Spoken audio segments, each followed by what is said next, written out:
de Mistura n'a pas formulé de proposition pour partager le Sahara, selon une source diplomatique à l'ONU.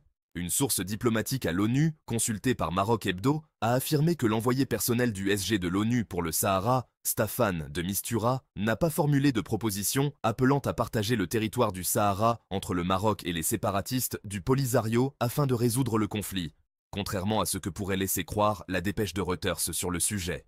D'après la même source, Staffan de Mistura a essayé, lors d'une tournée régionale il y a quelques mois, de sonder le Maroc, l'Algérie et le Polisario sur l'éventualité de diviser le territoire du Sahara entre les deux parties concernées, sans pour autant proposer cette idée de manière formelle et directe. Par ailleurs, la même source souligne que l'Algérie soutient cette piste de partage du territoire du Sahara depuis 2002 et le plan Baker II, ce qui la met en contradiction avec son discours prétendant défendre le droit des peuples à l'autodétermination. Ressources en eau. Les bassins affichent des niveaux meilleurs, à l'exception d'Oum Er Orbiya. Au cours des derniers jours, des pluies orageuses ont touché plusieurs régions du Maroc, entraînant une hausse notable du taux de remplissage des barrages. Au 16 octobre 2024, le taux de remplissage global a atteint 29,07%, avec des apports en eau d'environ 4 875 millions de mètres cubes, contre 25% à la même période l'année dernière. Tous les bassins hydrauliques du Maroc ont enregistré une augmentation de leurs apports en eau, à l'exception du bassin de l'Oum Er Erbiya, qui enregistre un niveau de réserve de 4,9% en raison d'une sécheresse historique. Voici les principales données concernant l'augmentation des apports en eau dans les différents bassins. Bassin de la Moulouya.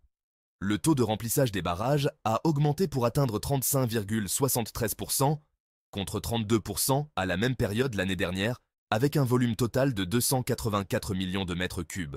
Bassin de Draha Wednoun. Le taux de remplissage actuel est de 30,60%, contre 21% l'an dernier, grâce à des précipitations abondantes qui ont permis de recueillir 182 millions de mètres cubes d'eau. Bassin du Loukos. Le taux de remplissage a atteint 48,5%, contre 40,7% l'année précédente, avec des apports en eau de 927,3 millions de mètres cubes. Bassin du Sebou. L'augmentation des précipitations récentes a permis au taux de remplissage d'atteindre 40,8% contre 38,8% l'année dernière, avec un volume d'eau de 2,26 milliards de mètres cubes. Bassin de Tansift. Après les pluies récentes, les barrages de ce bassin ont enregistré un taux de remplissage de 45,21% contre 41,7% l'année dernière, avec un volume total de 102,7 millions de mètres cubes. Bassin de Bouregreg Chaouia.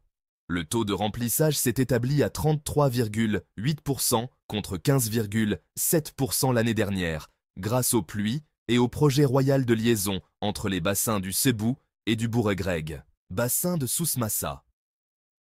Le taux de remplissage des 9 barrages du bassin est de 17,7%, avec un volume total de plus de 129 millions de mètres cubes, contre seulement 12% à la même période l'année précédente. Cette amélioration des ressources en eau reflète l'impact positif des dernières pluies, contribuant ainsi à atténuer les effets de la sécheresse. Image des rares inondations dans le désert du Sahara qui n'ont pas eu lieu depuis 50 ans. 2 jours de fortes pluies ont provoqué un déluge rare et ont dépassé les moyennes annuelles de précipitations au Maroc, laissant des images rarement vues du désert du Sahara. Le Sahara, qui s'étend sur une douzaine de pays d'Afrique du Nord, d'Afrique centrale et d'Afrique de l'Ouest, est le plus grand désert chaud du monde. Cela faisait 30 à 50 ans qu'il n'avait pas plu autant en si peu de temps, a déclaré à l'Associated Press Houssine Youabeb, un responsable de l'agence météorologique marocaine. Les fortes pluies qui se sont abattues sur le désert du Sahara pourraient entraîner des changements dans les conditions météorologiques de la région au cours des prochains mois. Le sud-est du Maroc est l'un des endroits les plus secs du monde, et il pleut rarement à la fin de l'été. À Tagounit, une ville située à 450 km au sud de la capitale Rabat, plus de 100 mm de pluie ont été enregistrés en 24 heures. Les météorologues qualifient ces pluies inhabituelles de tempêtes extratropicales. Lorsque l'air retient davantage d'humidité, il favorise l'évaporation et provoque davantage d'orages, a expliqué l'agence météorologique marocaine. Des images satellites de la NASA montrent qu'un lit de lac asséché depuis 50 ans, entre la ville de Zagora et la ville de Tata, se remplit. Selon l'Organisation météorologique mondiale, les cycles de l'eau dans le monde changent plus fréquemment. Sous l'effet de la hausse des températures, le cycle hydrologique s'est accéléré, a déclaré Céleste Solo, secrétaire général de l'OMM. Il est également devenu plus irrégulier et imprévisible, et nous sommes de plus en plus confrontés à des problèmes d'excédent ou de pénurie d'eau. Les phénomènes météorologiques extrêmes devenant plus fréquents en raison du réchauffement climatique, les scientifiques prévoient que des tempêtes similaires pourraient en se produire dans le Sahara à l'avenir.